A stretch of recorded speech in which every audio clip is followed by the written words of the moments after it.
Okay, I'm going to try and talk in this video about some tricky concepts, and then we'll start doing applied problems in the next video. We're going to be talking about the definitions of these terms you can see behind me here. I'll give you a second.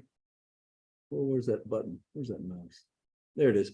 Okay, and so obviously we're going to be talking a little bit about velocity and speed. These are things people think about when you think about motion. Kinematics, I want you to think about motion. We're talking about things moving around. Also, where things are located, how far they've moved, things like that. So, but I want to point out some common mistakes people have. First, and why is this important? Because if you want to understand the forces and things acting on objects, it'd be helpful to also understand their motion. So if you want to predict where a plane will be in an hour, obviously this could be useful. Many different, I think that's enough said. Let's get to it. Imagine you have an object that starts right here and it kind of follows this path and it ends up here. What are these different symbols we're talking about? So the position is where you are located, or it could be where you were located. So for example, we could call this R vector initial. This would be the initial position vector.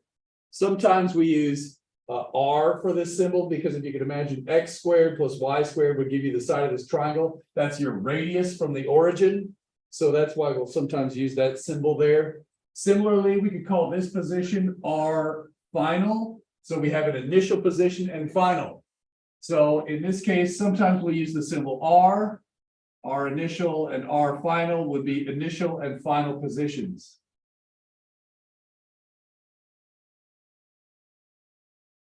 Notice that they are vectors.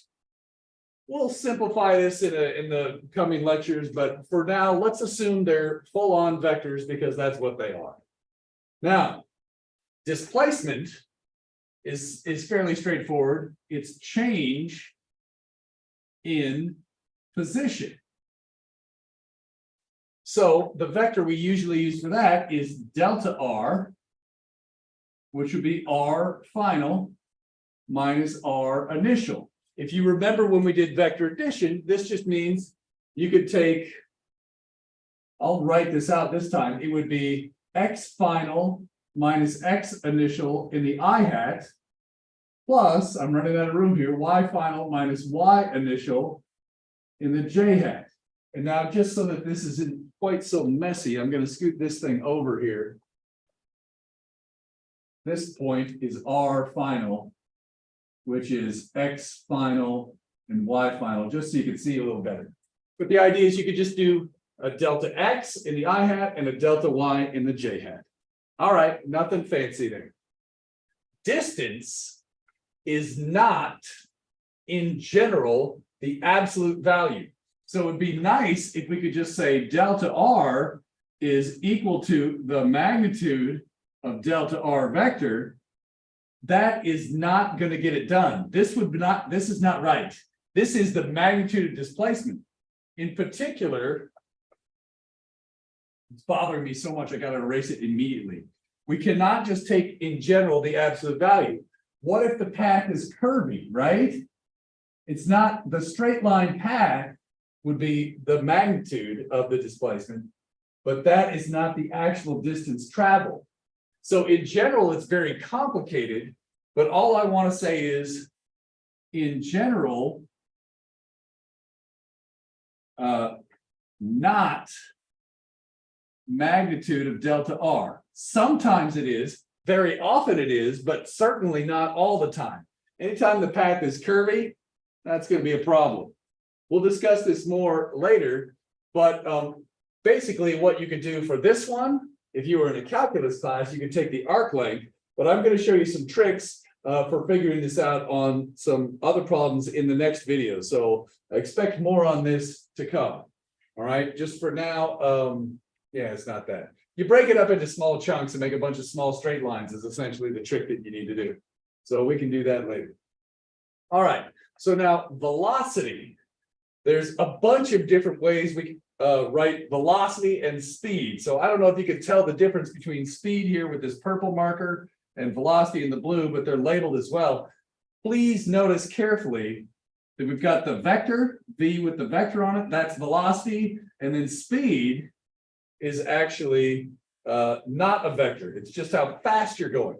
So think of velocity as being, I'm driving 50 miles per hour in this direction, whereas speed could be, I'm driving at 50 miles per hour without telling you which way. All right. So I know that maybe you aren't supposed to know calculus yet, but I'm going to list this.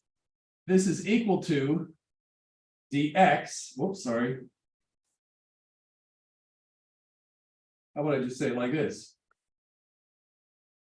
Change in position over change in time. And I want to be clear, it's not distance over time. All right. Well, this is equal to the derivative, but again, you don't necessarily have to know what a derivative is. We can get an approximate thing by doing it's approximately equal to delta R over delta T if delta T equals tiny. So if you use a tiny value for delta T, it's basically just get the change in position in 1 millisecond. And that would be approximately your velocity at that one instant. Then, okay. More on this in the coming videos, okay? Instantaneous speed is something else, right? That's equal to the magnitude of the instantaneous. So in this case, you could just get the magnitude of this. Notice the difference here. Distance in general is not the magnitude of this, but if you use a tiny delta T, we can actually take the magnitude. And so this would be equal to the magnitude of delta R over delta T if delta T is tiny. So if you use a tiny time step. Now, in practice, you could say this is distance over time for a tiny time step. Again, as long as your delta T is tiny, distance is the absolute value. Okay, whatever. All right. Average speed is very different. That's equal to delta R over delta T without an approximate equal, right? So this has this kind of approximate here. This should have an approximate. These are only approximately valid. You have to do the derivative to get it exactly. If you want the average, you literally do the change in position over change in time, or that's equal to displacement over time. All right. Average speed is distance over time. And how are these any different? Again, I'm going to go back to this picture here with this curved path. The distance here looks like it might be 10, 20, 30 centimeters, whereas the displacement is only going to be maybe 20 centimeters or something like that. So it is actually possible these could get different values. This one is a vector. So this one includes I hat and j hat parts, and this one is just total distance over total time. So again, what are we seeing here? Velocity is tricky. Instantaneous velocity means look at one tiny segment of time. Okay, imagine delta T is super tiny. So maybe I'm just looking at delta R over delta T for this tiny little segment. Okay, in that special case, you can actually take the magnitude of that displacement, and that will give you the instantaneous speed. Whereas if we're taking the average velocity, we'd get the whole, basically this thing over delta T, which would be some big ugly, something I hat, something j hat, would give you the average velocity. Versus the average speed, I need to figure out the path length and divide by time. We're going to work examples with this. This probably won't make a lot of sense yet. Let me say one last thing. This is equal to dv dt, but since you don't know calculus, It's approximately the change in velocity, not the change in the speed, right? It's important you recognize the arrows. And then again, if we're doing instantaneous, delta t has to be tiny. Okay, if you use a tiny delta t, this is approximately valid. Whoops. And if you have the average acceleration, that is just delta v over delta t. This isn't necessarily very useful, so I'm just going to scribble it out because generally speaking, we don't really use that often. More on these in the next video. Yeah, that's just your definitions, okay? We're going to use these in the next problem, and then we'll see if this makes sense.